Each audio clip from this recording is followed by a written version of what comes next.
very, very cheap price of $250.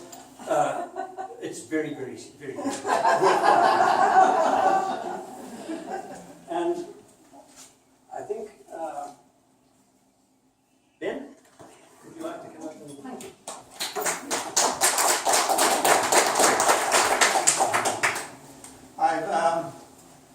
In this same room tomorrow night is a poetry workshop for all, and it's free. It's the same with the collection.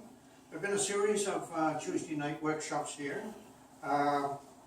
You've missed from memoir to novel and creating chapbooks last week, where we made little chapbooks out of one piece of paper, which was rather fun to do. It took me about 4 days of research to be able to do it correctly. And then, now tomorrow night is creating poetry for beginners and established poets, exploring ideas for creating poetry from people and places using memory and emotions, discover metaphor and learn to discard the many unnecessary words that get in the way of good poetry.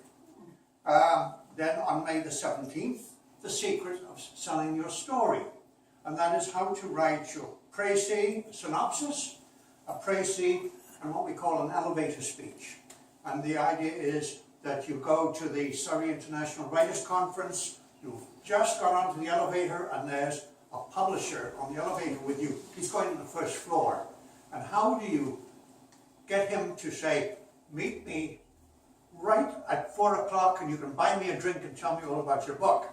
So that's rather than, oh, I hope you enjoy being here, bye, as he takes off. So that is on the 17th. And then May the 24th and 31st is a workshop called the Dynamic Presenter. And that is my strongest piece, and it's in 2 sessions, because the first one, I give you the tools of the trade, how to use your diaphragm, how to enunciate clearly, etc. And then the second one, you get to read, and everybody reads a little bit, and then a little more, and a little more. So it's a worthwhile workshop for anybody who likes to present. So there are posters around, but I'm afraid it didn't get advertised quite as much as I would have liked. So please come. I am the past president, on my wife's insistence, of the past president of the Federation of BC Writers, and I have some novels and poetry books and children's books and all sorts of other stuff out there somewhere, published by different publishers. Oh, well, actually, somebody around here too. So, oh, there.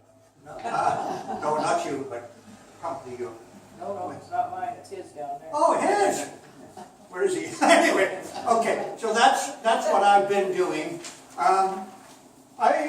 Since I retired from the Federation of BC Writers, it's just been wonderful. I even got to write 2 chapbooks, 2 new chapbooks of poetry, and that's it just in the past few months. Symphony of Life is one of them, and Soul Journey is the other one, which are spiritual and religious verse. I wanted to do that for years. Struggled with it like crazy because most of my friends are total atheists. But anyway, so it was a good challenge. They're all converted.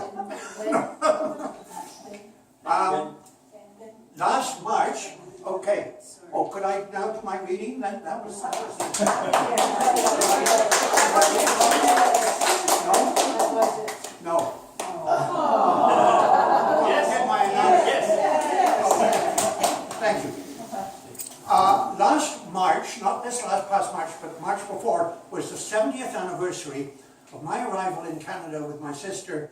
I was almost 12, so I'm going to be 83 next month.